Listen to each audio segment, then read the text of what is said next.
Hello everyone, welcome to MagicGatheringStrat. This is Will. We're here today for our episode 2 of the MTGO.com podcast. After, it's about 2 weeks online, we posted the initial pilot episode. We asked everyone for some feedback, to which we got wonderful, comments in the notes below. And eventually we came up with a couple ideas for podcast names. We put it up to a poll, and just squeaking out a victory, Competitive Pauper Podcast came out on top. So from now on, the MTGOstrat.com podcast will be known as the Competitive Pauper Cast. CPC. The good old CPC. So with us today, we have Dan and Chris. So, one of you guys, say hi to everyone. Hi, everyone. Hello, this is Chris. This is Dan. What's going on today, guys?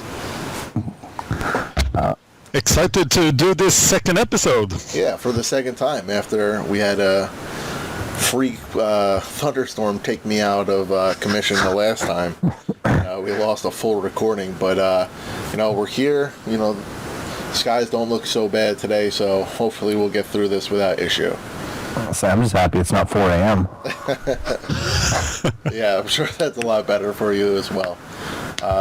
Okay, so today in our little podcast here, we're going to be going over a couple things. Like we've said in the previous podcast, we are a very spike-oriented Pauper podcast. We're going to be looking at the more spike-related side of the game, going over very high-level competitive play and things like that. So in today's episode, we're going to be taking a look at the DelverBlue deck. We're going to be going over some fun facts about MTGO's Pauper community and, some daily events, things like that. We have a brand new segment called the Pauper Dome that we're going to be, taking a look at. And then we're going to cover over some other things to kind of wrap it all up. But why don't we, start off here. We'll take a look at, Chris, you had mentioned here in the notes about some, the most popular constructed format is standard on MTGO, but the second most popular was very surprising to me. So why don't you tell us about these notes you got here?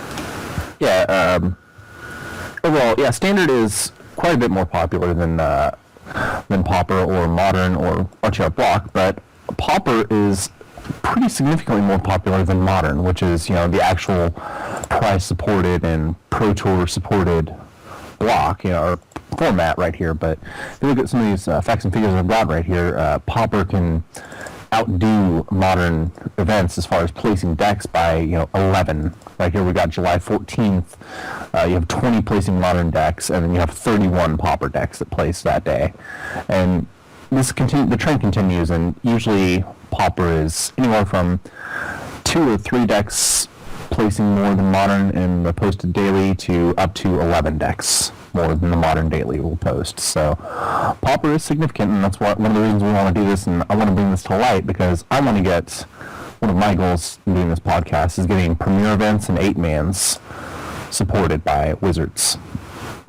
Yeah, we kind of touched over this before, but 8-mans would be excellent, especially for like the the grinders out there to only have to go 3-0. It's the same ticks to get in, 6 ticks, but you only have to play 3 matches, and you can probably queue a couple more at a time than you could at Pauper daily events, assuming that they fire off. But the popularity that these stats show should be enough to kind of get Wizards to open their eyes to give us a little bit more formats to play in. It's not like it's any I don't know the business side of Wizards and what they have to what stake they have in having these events on there, but I can't imagine that it's anything. The players pay for them. Sure, they pay out packs, but it's not like it's not like they're paying them out for free. So I think 8-mans would definitely be a way to go, and then maybe work into some primer events. That'd be actually awesome for us to be able to get in Pauper. Premier events is weird because they used to be a big thing. They used to be Pauper Premier events like 2-3 times a week at least. But then the last one I know of was in May 2012, and since then nothing. Yeah, I mean that could be like Wizards trying to push Modern more, because like For sure. Yeah, I do see them, hosting a lot more Modern premieres in the last couple of months. So maybe they, cut back on Pauper to give more Modern. But I would. It was at the same time when they went down from 30 Pauper events a week to 18. Yeah, I mean, they're obviously not pushing Pauper, and I know I've read in a couple of interviews that they don't even test for Pauper whenever they're building new sets. Yeah, and they don't even deliver banning statements when they're supposed to, so Yeah. it's obviously low on their agenda. Yeah. But you would think that, like, with how they've been talking lately about trying to get that more casual crowd or, the new crowd into Magic, breathing more life into it, that Pauper is just, a great way to kind of get those people in there. And then once you can kind of get them hooked on a very competitive level, it's easy for them to kind of start switching to more, like, Eternal formats, like Modern and Legacy, and then once they get there, it's easy for them to kind of start getting involved in Standard, and before you know it, a casual player just turned into a hardcore player because he got to play in a couple competitive matchups using a entry level intro low costing deck. Yeah. I think Pauper fills many needs for Wizards, but one of the big ones is it's a counter-argument to the thing that you need to have double collections, that many paper players stay away from online because they don't want to build double collections. But then Wizards go, hey, you can play Pauper online, so you only need commons, and thus they get people who maybe only did drafts or just didn't want to go online to actually try out Magic Online. Yeah, because you can get a tier 1 deck for 25 ticks. So, and that's not a significant investment whenever you can buy 3 shock lanes in real life for 25 ticks. Yeah. Yeah, it's probably the cost of refreshments on your Friday Night Magic. Yeah. Okay, so I mean, we'll put these stats up in the show notes below, but I'd really like to hear back, the community's feedback of what they think on this, whether they think that premier events in Pauper should come back, and would they be willing to, play in a couple of 8-mans a week rather than trying to, schedule, their lives around Pauper daily events. So I'll put these in the show notes and let people to kind of give us some feedback on that idea. All right, so the next thing, let's get right into the the heart of the podcast today, and that's going over the DelverBlue deck. Chris, you're a big DelverBlue player, and for my money, I mean, I can't really think of a much more spikier deck than DelverBlue. So this is a great way for us to kind of get into showing people what this podcast is all about. So, Chris, why don't you give us a quick little intro to DelverBlue? We've done many things on the website, mtgostrat.com, about Delver before. Dan has a Delver walkthrough video and article that I will link to in the show notes. So we don't have to spend a ton of time going over the deck list, but just a quick intro for people who might have found our podcast and don't know really what Delver is. Alright, so DelverBlue is a tempo control deck, an aggro control deck as Dan would call it. It's your whole point is you're trying to get a few threats on the board and back them up with counter magic long enough to let your flying evasive creatures kill your opponent before they can actually do anything significant to you. There's 2 types of DelverBlue decks that involve fairies anyway. There's a heavier control version, which is the version that I play. It's originally created by Mezzle, I believe. And then there's a much heavier aggro version of the DelverBlue deck as created or piloted by XMMX. What you're going to see in the main differences between these 2 types of Delver decks is typically going to be something like Daze is going to be in the aggro deck, because they don't care so much about bouncing the lands back to your hand. But in the control version of Delver, you don't run days because it's just too much of a tempo setback for you. You need to make it to that critical 4 mana or even 5 mana without having to set yourself back on tempo. And the control version of these Delver decks they don't mind going to the long game. They still prefer to finish the game out early, but going to the long game, they have a little bit more play than the X-Men X aggro decks. But regardless, the core creatures, or the core of each deck is going to be 4 Delvers, 4 Clouds of Fairies, 4 Spellstutter Sprites, 4 Ninjas of the Deep Hours, and at least 3 Spire Golems, sometimes 4. And your spells, the only real set in stone spell that you're going to be running are 4 counter spells. Your cantrips are up for debate, and your extra card draw and extra counter spells are really kind of up for debate. But every deck is going to run 4 counter spells because counter spells are one of the most powerful cards ever created. So. Yeah, definitely, and that's counter spell 2 blue. 2 blue is definitely counter any spell coming onto the stack is one of the most powerful spells that Wizards ever created, and probably that's why we haven't seen it in a long time, because I think we're in kind of a newer age of Magic that Wizards is trying to get us involved in, and that's less control-y type Magic, less me telling you what you can and can't do, letting you play your own game and me play my own game, and then seeing how those interact, rather than, permission style Magic is what they, I guess, used to call it. But, this is it's an excellently balanced deck because the creatures that you have in the deck are very aggressively costed, especially with some of their effects that they have with them, like Delver Secrets. It could be a 3/2 flyer on turn 2, and starting on turn 2, you have a flat 7-turn clock on your opponent, even if you don't play another creature after that. And then Phantasmal Bear, that's a 2/2 for 1. Spellstutter Spite. That's Sprite. Right. Yeah. Thanks.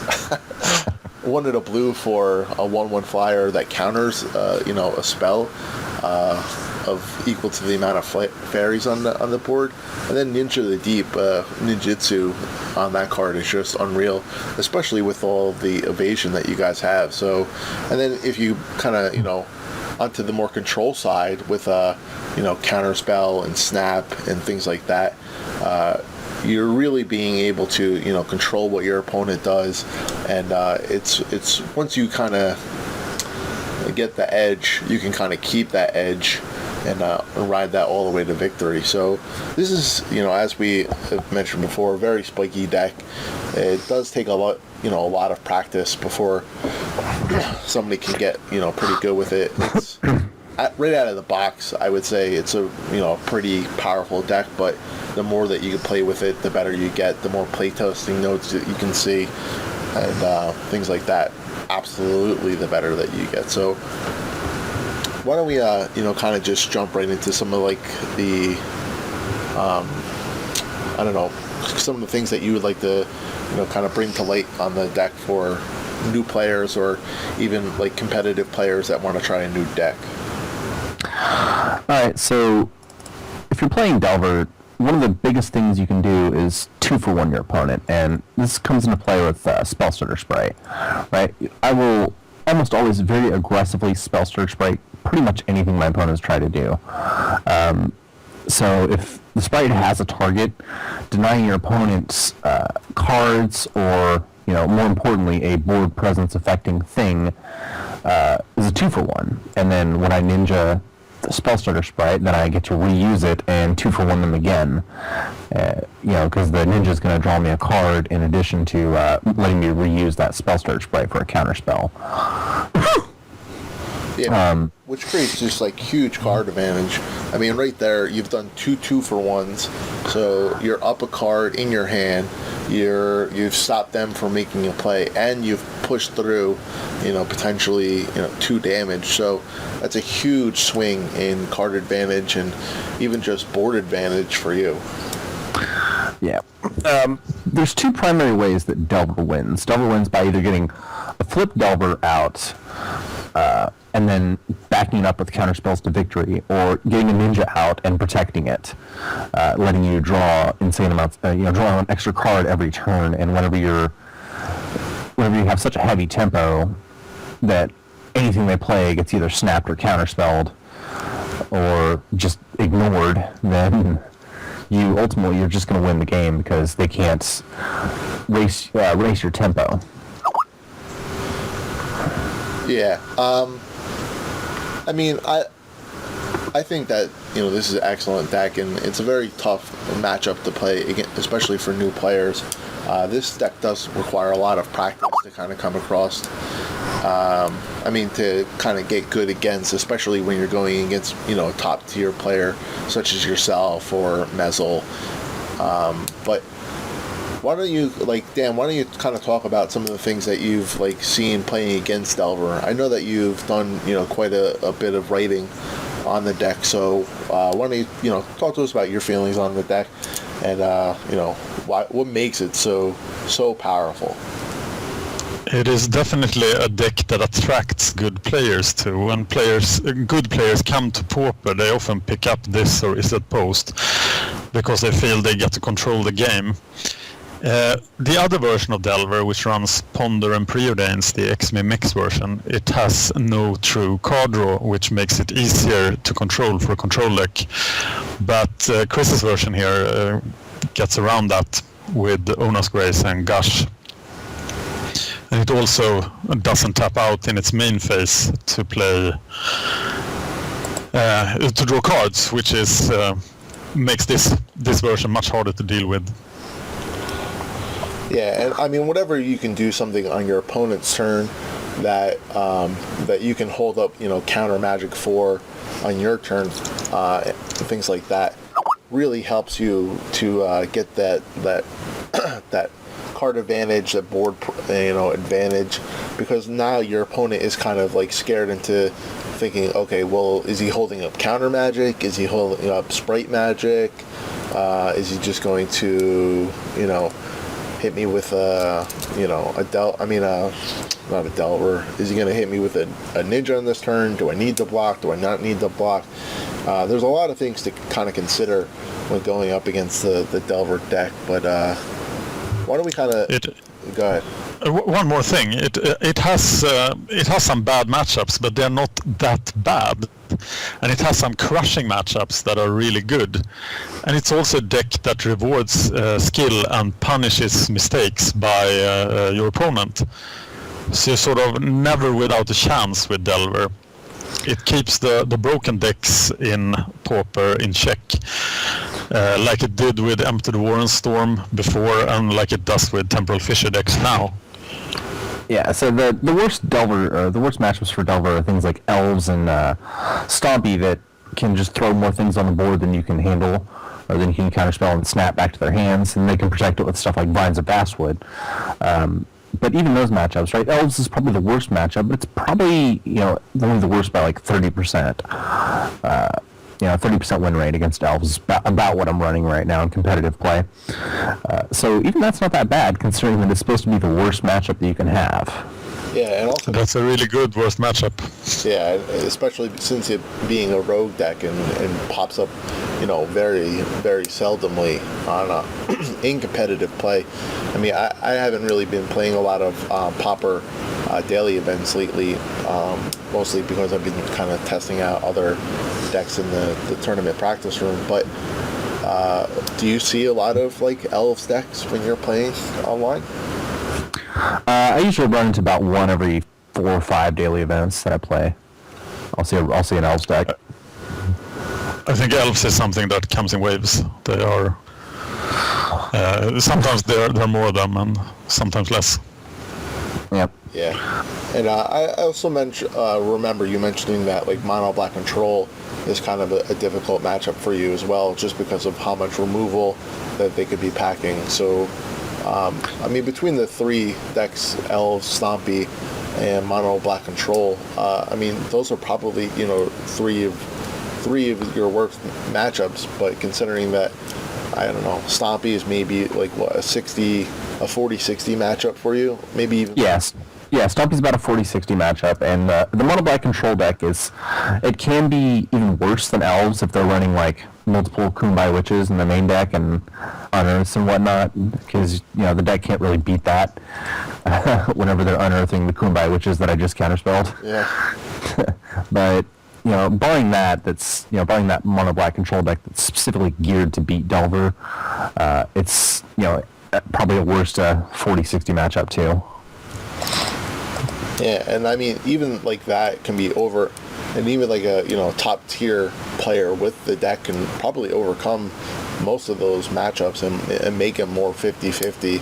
And if you can have, you know, if your worst matchup is, you know, a rogue deck that is seldom played, and the other 2 worst matchups are, you know, 50-50 at best, this makes that makes this deck just unreal in terms of play and what potential it has. Yeah.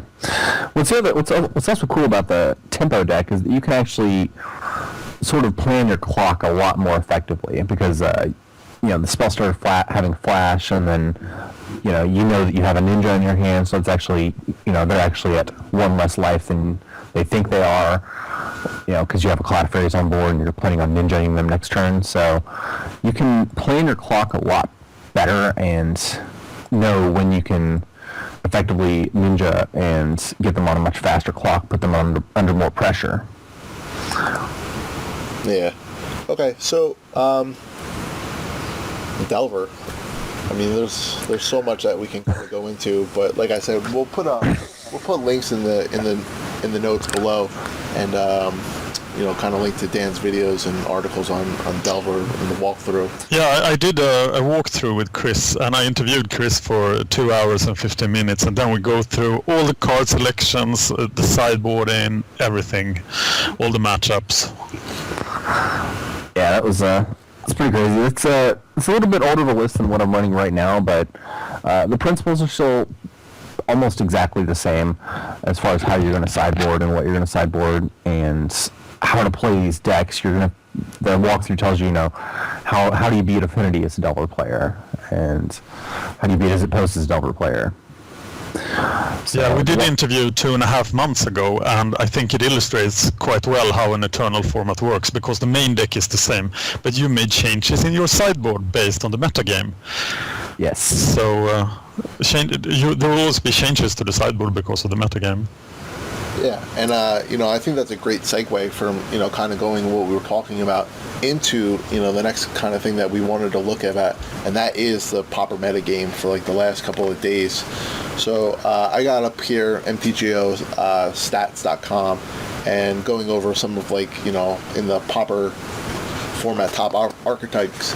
It looks like Mono Blue, you know, Delver has taken over the top tier, top played, top winning deck for the last couple of days, just beating out Stompy by a percentile, followed up by you know, Mono Blue Post, and then the Nivix deck, and then Affinity coming up 5th.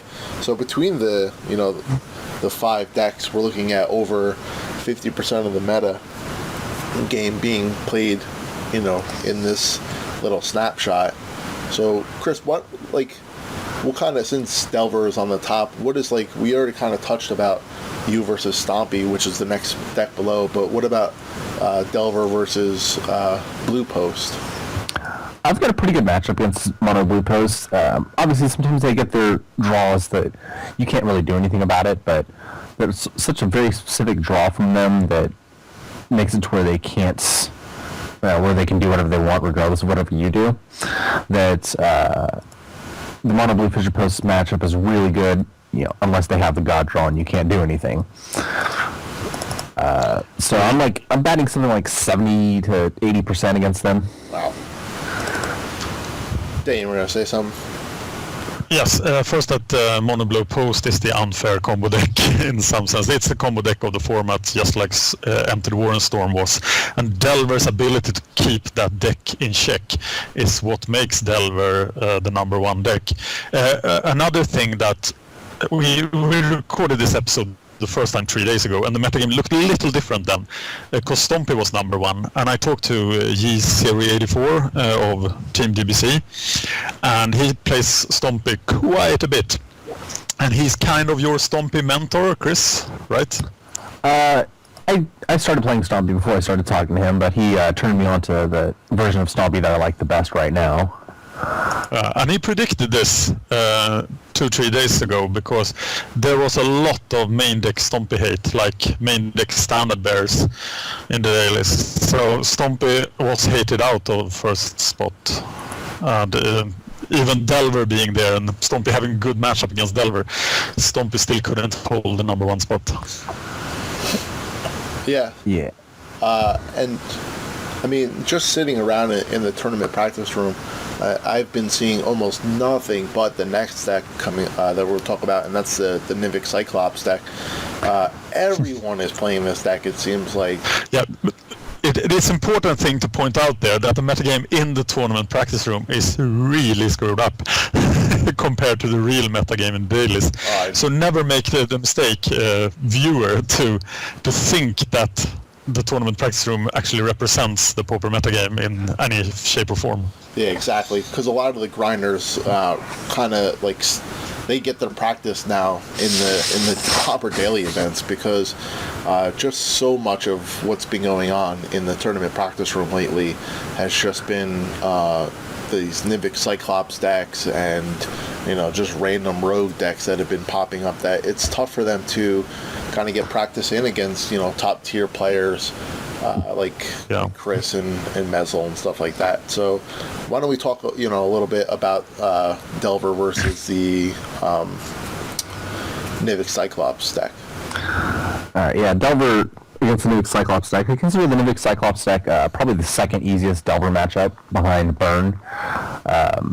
I don't think I've actually lost in a competitive event to the Cyclops deck as a Delver player, because there's so many things that we can do to interact with their combo, right? We can counterspell the Kiln Fiends and the Cyclopses on the way down. If they hit the table, we can snap them back to their hands and just tempo them out. And then post-sideboard, you can bring in 4 Hydroblasts and 2 extra Deprives to completely negate anything they're ever trying to do. So you have the 1 mana kill your Cyclops or Kiln Fiend with the Hydroblast, or counter them. So the Cyclops, they just don't present enough threats against Delver that they don't present enough threats, and if their threats hit the table, we have pretty easy, cheap ways of dealing with their threats. So yeah, I mean, Hydroblast versus this deck is just unreal, considering that every single one of their threatening cards, even like Lightning Bolt and Assault Strobe and things like that, just get completely countered by it. And then even if they do stick a threat, and they can kind of start pumping it up with Apostles' Blessings and things like that, a lot of the times they're not ready for a Hydroblast to come through and just take that card out right there on the spot. So you kind of, I mean, Apostles' Blessing is probably the toughest card for you to play around, since it is a white spell. But you have other counter magic that you could probably hold up. Do you find that you play a little bit more defensive against the Nimbic Cyclops deck? Yeah, I'll typically do that because I want to make sure that I can actually counterspell their creatures or destroy their creatures. So I'm going to play a little bit more defensively, which means if it's the choice between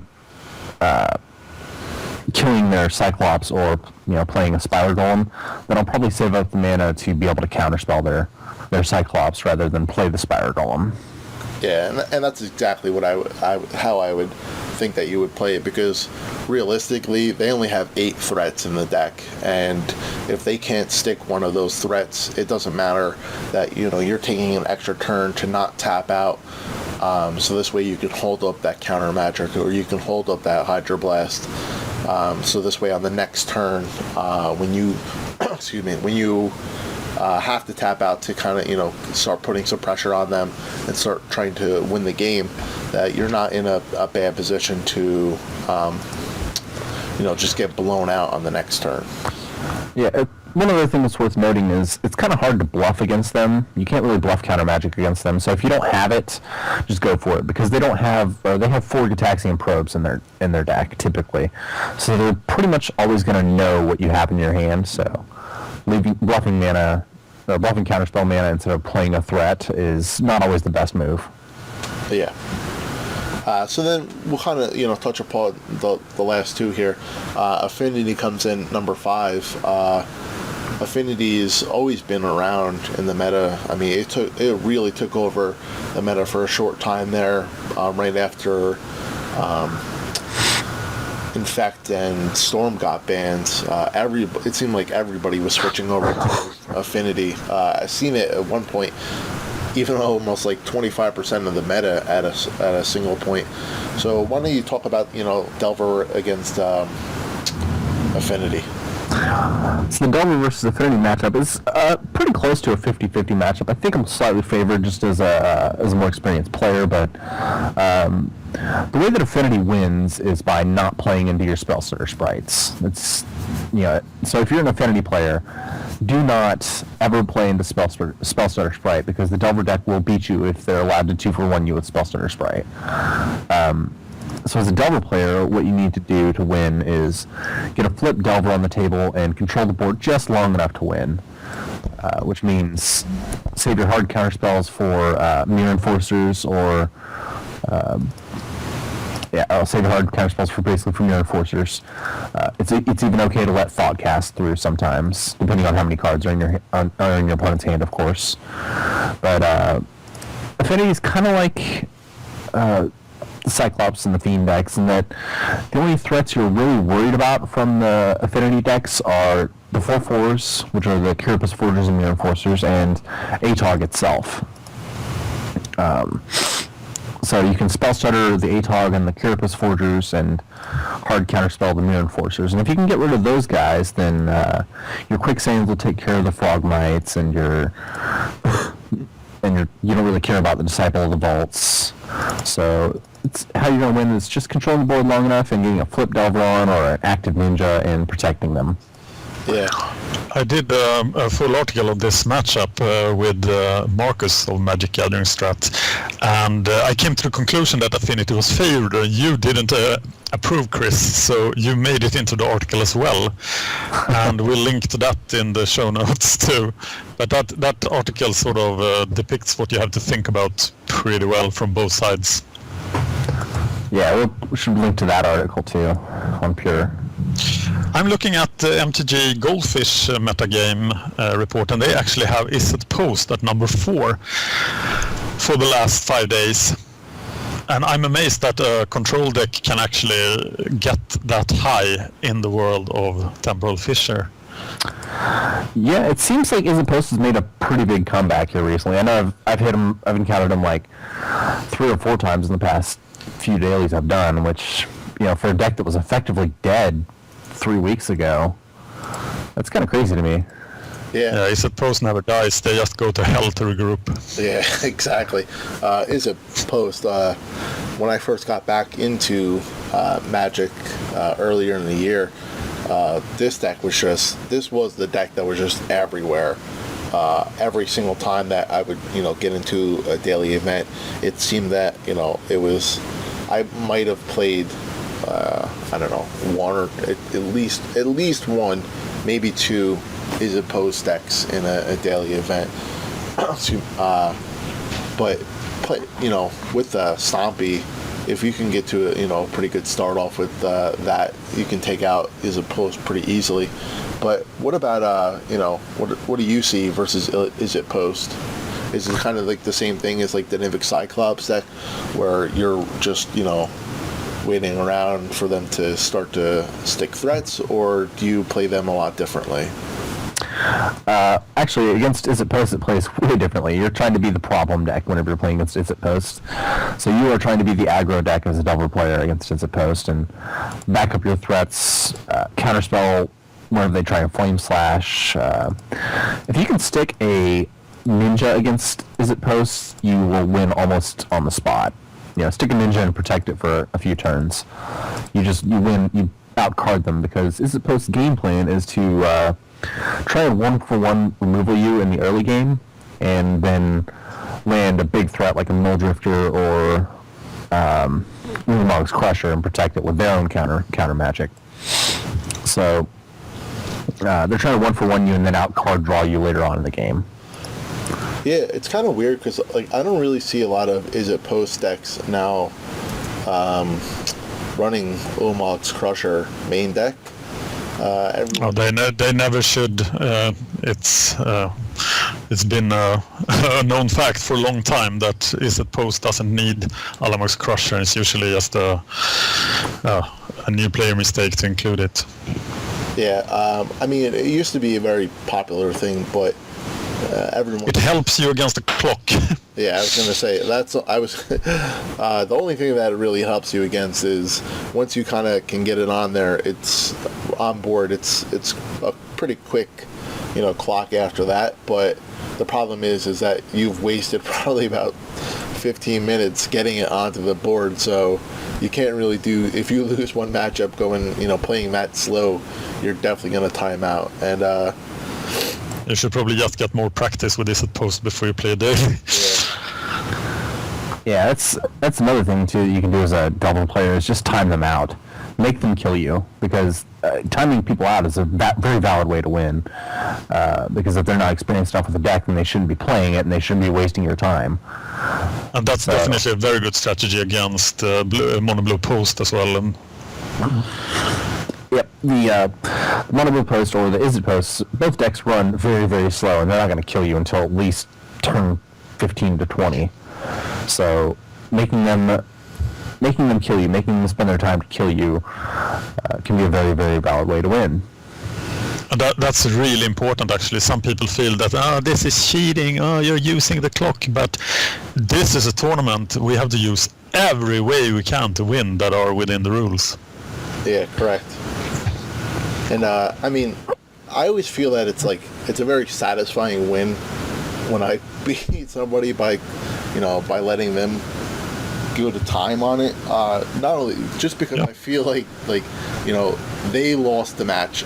Now it wasn't even like I won it. They lost it by just bad play, and nothing makes me happier than winning when somebody is just losing by bad play, because it's just 100% on them. They should have learned to be either a better player, learn to play their deck faster, or just played a different deck, because it's it's the worst feeling when you lose on time. I lost one daily event match on time versus new plan, and I just hated myself after that. Yeah, I'm definitely a player who I don't like to play slow. Even sometimes to my own detriment, I will rush through some plays and not fully think them out. I run into that all the time when I'm playing Modern with my Splinter Twin deck. But I've become a lot better of kind of slowing down my play. I actually went to so far of lengths to actually write out all of the possible plays, look at them, then pick the right one to go with, which in turn helped me find the better plays to do. Also consider all of the lines of play, and then now that I've done that enough, I don't have to do it as much, which in turn sped me up again. So that's something that a lot of players need to consider, is also their timing of how they're playing. I would suggest that if you have a good sparring partner and you're playing against one of these slower decks, to just set up a match with whoever it is that you're playing against that has no time limit. Play a no time limit match, so this way you can play it in the the proper sense. Take a look, write down all of the proper plays, make sure that you're seeing all of the lines, picking the correct line, and this way when you get into that competitive play, or you get into like a timed event, you know what you should and shouldn't be looking for, and you can be like, okay, there's 4 lines of play here, 2 of them are right, which one is it? Okay, this is it, and then you've made your selection and you've kind of moved on, and that's how I became a faster player, and I think that's a good way for people to kind of go about looking at this at slower combo-y decks. Yeah, you mentioned one thing I do is that after the first duel, I check my clock and see, am I above 16 minutes? Because if I am above 16 minutes, then I have time to spend 8 minutes on duel 2 and 3. And am I ahead of my opponent? Does he have less time than I have? If any of this is true, that I'm below 60 minutes or he is ahead of me, then I have to play faster. And to think about it that early prevents you from losing by time, pretty much. Yeah. Yeah, and it's not just the slow decks that are going to run to time too. I've timed out an affinity player that should have won a match against me because he was just taking his time. He was double queuing or something like that, and the double queuers, they are really nice to play against if you time them out. Yeah, and he should have won the match, right? He had like 2 ATOGs on board, and I had a flip Delver, but he had enough artifacts on board to sack them all and make it work. But so, I timed it out to make sure that I could snap the ATOG the next turn and make it to where he couldn't kill me that turn. So he had like 10 seconds to kill me whenever his next turn came up, and he just couldn't do it in time. It just took too much time for him to do. So. Yeah, actually, if you double queue the dailies, you really open yourself up to get timed out. Yeah, definitely. Yeah, so you were going to say something, Chris, about sparring partners? Oh, yeah, so the sparring partners, it's an important part of becoming a higher level player, right? You find a partner, somebody who's really good with a specific type of a deck. Like, let's say I'm having problems with black-based control decks, so I've recently been turning to Baba, who's been playing a mono-black control list, and I said, hey, Baba, I want to test my brew against I want to test these changes as my Delver deck against your mono-black control deck, because I know he's a pretty good mono-black control player. I can also do the same thing for like Hexproof or Elves, because I know he plays both of those. So having good sparring partners, people who are experienced with the deck, is just infinitely more valuable than going to the tournament practice room and just hoping to encounter your deck, the deck that you want to test it against. Because I made changes to my list, the Stormbound Geist and the sideboard, and I wanted to see how those tested out against mono-black control decks. So I was in the tournament practice room, nobody was online, and I created a game, and I said, bring mono-black control, I'm playing Delver, and I encountered like 5 non-mono-black control decks in a row. And the best way to find sparring partners is probably on a forum or in a clan. Yeah, I hear there's a clan that's recruiting right now. So there is Team DBC, the old, actually the clan that has won the most packs on Pauper. DBC means doing battle with commons. It's my clan, it's your clan, Chris, and they are recruiting new players that want to win dailies and want to practice for dailies and hardcore spikes in any format. It doesn't need to be Pauper, but most of the players in the clan right now are Pauper players, though many of them are on the top 150 list on Magic Online, so they play all formats to get QPs. But if you're interested, if you're a spike, if you want to get better at playing in daily events, contact GSiri84, and we'll include his name in the show notes too. Yep, because drunk Viking speak, people might get confused. It might be a little difficult to hear what you had to say there, but go ahead. Yeah, sorry, I'm not a native English speaker. I speak Swedish English, so I'm kind of, I speak like a drunk Viking. I say, is J even a letter in Swedish? Oh, yeah, okay, you have to say J, right? GSiri84. That's funny. If we do a video version of this, we'll put subtitles up for you. Oh no. Okay, so like, why don't we, kind of move into, one of our last segments here, and that is, the Pauper Dome. This was a little suggestion for originally the show title name, but we decided to, instead of making it the show title, to make it a, kind of like a permanent segment for our show. It was suggested by Greystone, so shout outs to him. Pauper Dome made it. This week in the Pauper Dome, we're going to kind of go over a matchup. Well, actually, let me back it up a little bit. The Pauper Dome is, what we're going to do is two decks pinned up against each other, go over the matchups, see, who has the advantages, who has the disadvantages, talk about, the winning deck, talk about the losing deck, and see what the losing deck can kind of do to maybe, help its matchup against the winning deck, per se. This week, we're going to be going over the Delver versus Hexproof deck. This is also an article that Dan has put together, and you can find that article on the Pure MTGO site. We'll be sure to put links to that article in the show notes below. But why don't you guys kind of talk about this? Talk about the matchup, and we'll kind of jump into. We'll kind of just pepper in our thoughts from here and there. All right, so as a Delver player, your advantages against the Hexproof deck is that you can present a quick clock backed up by a lot of counterspell, or a lot of counter mana, and the Hexproof deck has to play around your counterspells, because if they can't stick a creature through your counterspells, then you just win with your own creatures and by beating them down.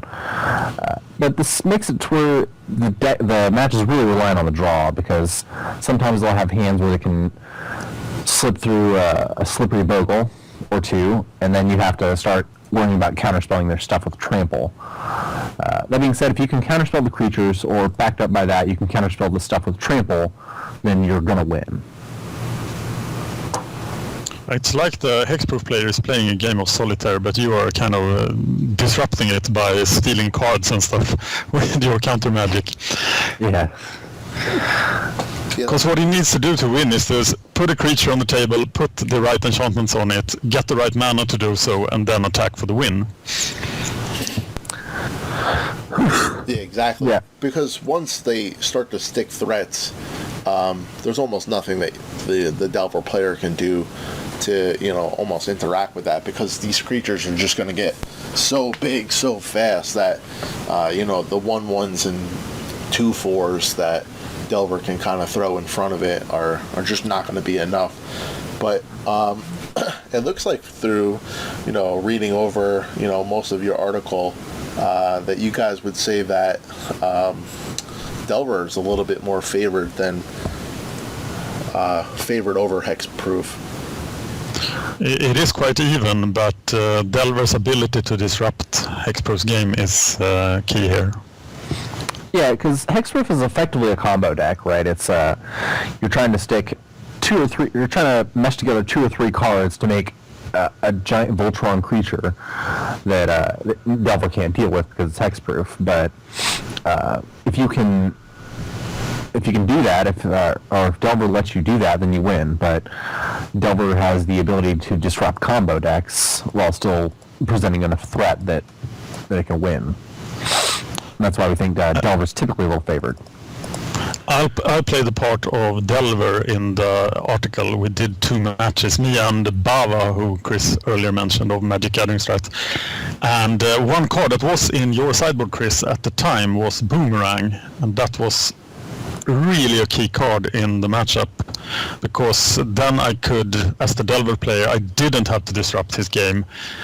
He could put the creature on the table, put the enchantments he wanted on, I could still deal with it. Yeah, and unfortunately I had to move away from boomerangs because Hexproof just wasn't a big contender in the metagame anymore, and I was losing too much to other decks that were big contenders in the metagame, like Stompy. Yeah. So I wanted to Makes head up sense. those matchups. a little bit more. But if Hexproof ever boomerangs comes back in the amount it used to be present in, then you're ready with the boomerangs. Definitely ready for the boomerangs, and I already know how to use them. So. So, I think like because I used to play a little bit of Hexproof when I kind of wanted to like get away from Stompy for a little bit, and I always thought that Hexproof was more or less like a glass cannon, because you would try to put every threat that you could down on the board, and if they had some way of interacting with you, especially like mono black controls, edict effects, and like just board sweepers, things like that, that the deck just completely gets shut down. And once it gets shut down, there's almost like no way that it can come back fast enough to recover against that. I like the term Voltron deck, a special type of combo deck that tries to build one giant guy and win with him, just like Infect and just like Delver Fiend. Yeah. Yeah, and I think what people have found is... cannons. So I think what people have found is that the Cyclops deck is just much more reliable than the Hexproof deck. So, they can actually they can kill a lot faster, and they can, beat people before they can ever get online, so... Yeah, I think so too, and also that Delver Fiend, the Cyclops deck, is still the new shiny for about half a day, and then we will have slivers all over the place. Yeah. Slivers. Yeah, so that'll be fun. Yeah, slivers coming back in M14. What do you guys think? You think that slivers could be, especially with the new type of slivers that only affect your side of the board? You think they could be like a new fashionable deck coming up? Definitely, because you've got M14's putting out basically two slivers that I'm really sort of excited about are the Sentinel Sliver and the Predatory Sliver. The Sentinel Sliver is the 2/2 for 1 white, and it gives all your slivers vigilance. And then Predatory Sliver is just another muscle sliver, basically. So you can have a deck now with 12 Sliver Lords, the Sinew Sliver, Predatory Sliver, and Muscle Sliver as 4 ofs, which basically means that if you can get online, then your team becomes equivalent to Affinity's 4/4s. Yeah. You can throw down a whole bunch of them. I think the tournament practice room will be swarming with slivers in 24 hours, and some of them will make it into the dailies, and it will be a thing for 3 weeks, and then we shall see if the slivers deck really made it even to tier 2. I really think it's going to do it this time. Like, slivers pops up every once in a while, and I think the only problem that they had is that they just didn't have enough slivers. But now, as Chris has mentioned, they've given us 2 more really good slivers to add to this deck. I think the Naya slivers is going to be a thing. I think it's going to fill the role that there's so many decks in the Pauper metagame that beat the big aggro decks. There are so many decks that beat Stompy, Affinity, and maybe even Delver, but they still lose to all the control decks and the combo decks. And slivers might be just another one of those, just like elves. But it will be really interesting to see what 12 Lords does instead of 8. Yeah, I think it's going to make the deck a lot more consistent and make the deck play out much more like Affinity. You don't get to throw out, 6 creatures on turn 3 like Affinity does, but if you're playing a 4/4 every turn, then it starts to get really good. Yeah, if we had cards that had, I think sliver cycling, that's a thing, right? But I don't think there's any common level ones. I have no idea. No, I don't. One more thing that will happen is that this enables a new 8-Lord sliver deck that is mono-colored. So you could play a mono-green slivers deck instead of playing the classical green-white. What about some people think that this will be really important. What about just playing a Stompy list with muscle slivers and predatory slivers instead of Garrick's Companions and Wild Mongrels? You're probably better off throwing in even more slivers then. Yeah, maybe. Mono green slivers, Stompy slivers. Yeah. Stompy sliver mesh. Yeah. There will be a lot of experimenting with that in the practice room, I assure you. Well, Oh, definitely. well, I can't wait to get flooded with that and fight through a sea of sliver players and things like that. And I think the decks that will really benefit from that are decks like Mono Black Control that can crypt rat all the slivers. Yeah, and the other thing is too is like once again as a Delver player, I'm pretty happy seeing a deck like this. Like Slivers, I would consider basically a mid-range deck that it can't throw out more than one threat a turn. So I'll be able to spell stutter everything they try and do. So true, very true. But I really like this could present I don't want to spend a ton of time on it, but Slivers could present a big problem for some of the other decks around that are a little bit more slow. Like it could even start to give Simic Post kind of a run for its money if they can get enough threats out there quick enough. But it's the same kind of thing that most aggro decks have problems against the fissure decks, in that if once everything starts getting bounced, that's it. There's no recovering for them because I think Slivers actually will help Simic Post and make people move back to Simic Storm Post instead of Mono Blue, as you get Moment's Peace. Yeah. And Slivers will just fall over to Moment's Peace. Correct. Okay. yeah. So I think the Slivers deck is overall it's going to play much more like a White Weenie type of a deck, right? Turn 5 kills possible, but you're just not putting enough pressure on, so it's going to fall into the same fissure problems that White Weenie currently does, and that's why White Weenie isn't a thing. Yeah. So what other M14 cards excite you guys? I like to get up on my soapbox here a bit, and there are... I actually refuse to do a review of Magic 2014 for Pure on Classic Pauper, because Classic Pauper is a format with so many cards. I don't know the exact number, but it's several thousand cards, closer to 10 than to and there are 100 commons, something a little less than that in M14. And I looked at the daily, I think it was the daily on July 23rd, and I checked for M13 cards, and there were 0 M13 cards in the daily. Because a core set doesn't affect... They throw us a bone every now and then. We get a Nivik Cyclops, we get Ethereal Armor.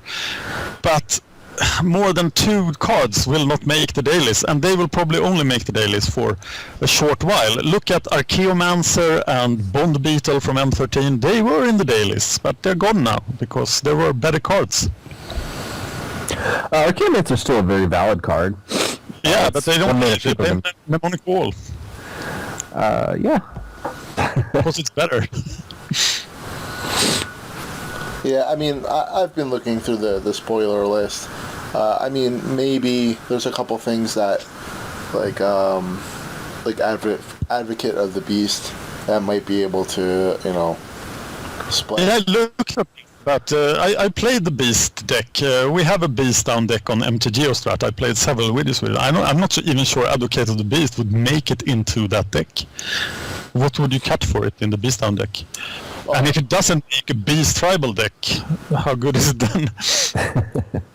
I think that Alex Ullman said something about there's only like 16 beasts that cost less than 3 mana in Pauper, so... Yeah, but there's nothing wrong with the Beast team. It's amazing if you look at the Beast down deck, but they don't really need an Advocate. Okay. The other card that I have highlighted here is Celestial Flare and Elvish Mystic. Elvish Mystic is just an effective reprint of Land of War Elves. And I've seen some who needs 20 elves? Well, I've seen some elf decks running Arbor Elves as, Land of War and Findhorn Elves number 9 and 10, so this guy can replace those. So replacing the Arbor Elves. Yep, and Celestial Flare... The Arbor Elf does exactly the same in Elf deck, as you don't have non-forest lands. Well, that depends though, because your Crewline Ranger can bounce all your forests back to your hand, and then the Arbor Elf doesn't do anything. Okay, that's true. So maybe you want the Elvish Mystics as Land of War number 9 and 10, or 9 through 12, I guess. And then the other card that I have listed here is Celestial Flare, which is white for a edict effect on an attacking or blocking creature your opponent controls. I think this is a powerful effect and an effect that a white deck could use, but what white deck? Well, white's not currently a thing, obviously, right now. But it's... Slivers. Whee! Well, Slivers can use it. I don't know whether the deck really wants this, but it's a really powerful effect. And historically, this is only a black effect, right? We get the Diabolic Edicts, the Guest Verdicts, and whatnot. But now white's getting it. Oh, sorry. Go ahead. This could sometimes be a more powerful effect than Diabolic Edict, because you can protect yourself from Diabolic Edict easier than you can protect yourself against this. If you're a Voltron deck, you will have to attack with something else if you fare Celestial Flare, and that could sometimes be a problem as well. So it's not strictly worse than Diabolic Edict. What about the Auramancer? We've seen Auramancer before. He's not new. He is already in Classic Pauper. Oh, is he? I've just never seen him around, so maybe that's why. That's because he sucks. Okay, so we're proving our own points here on core set in Classic Pauper. But if you want to think about the core set, think about what it will do for standard Pauper, but that's outside the scope of this podcast. Yeah. Yep.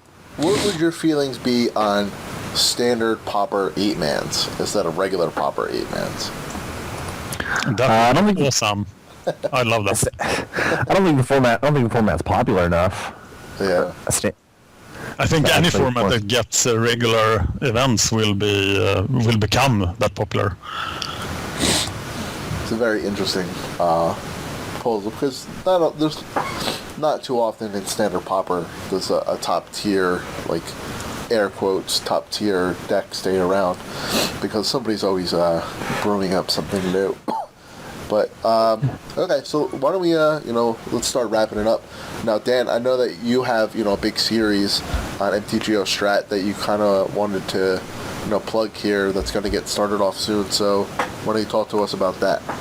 Yeah, I was reluctant to do so because this is not the spiky thing, and we're a Spike podcast. But I'm going to be doing a show called the Pauper Gauntlet on YouTube and on Pure and on MTGOstrat, on Twitter, etc. And it's a race between Pauper decks.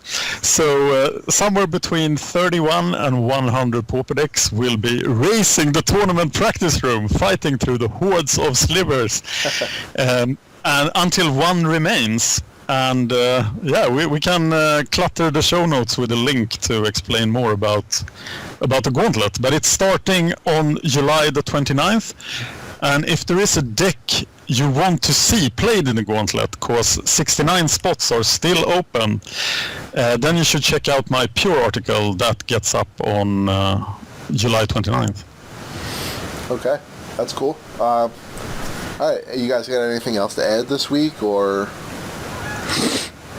No, I'm good. Could you get a cute girl to translate for me next time? Yeah, we'll see what we can do on that.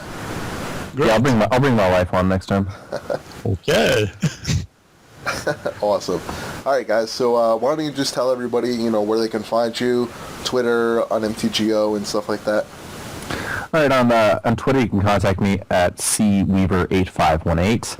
On MTGO I'm just cweaver.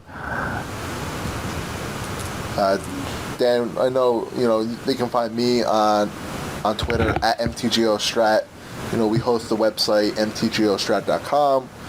That's where we're going to post this podcast. It's also going to get posted, hopefully, on our own iTunes channel, which I think I've just gotten an email back about. I'm also going to try to, post it off around the net to see whoever else will kind of, take us and help us get the word out on it. You can check us out on Facebook, facebook.com/MagicGatheringStrat.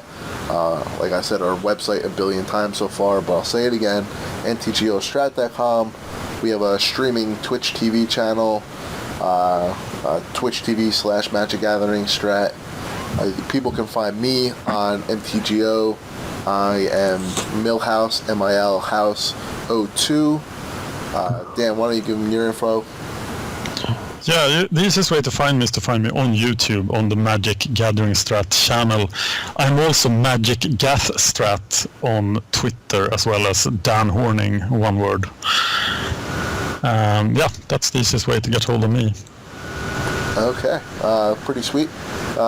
Thanks everyone for coming for episode 2. Hopefully, we'll start getting these a little bit more regularly scheduled. We won't have so many, weather issues that kind of take us out an hour and a half into recording. But, thanks for coming online today, guys, and we'll see you later.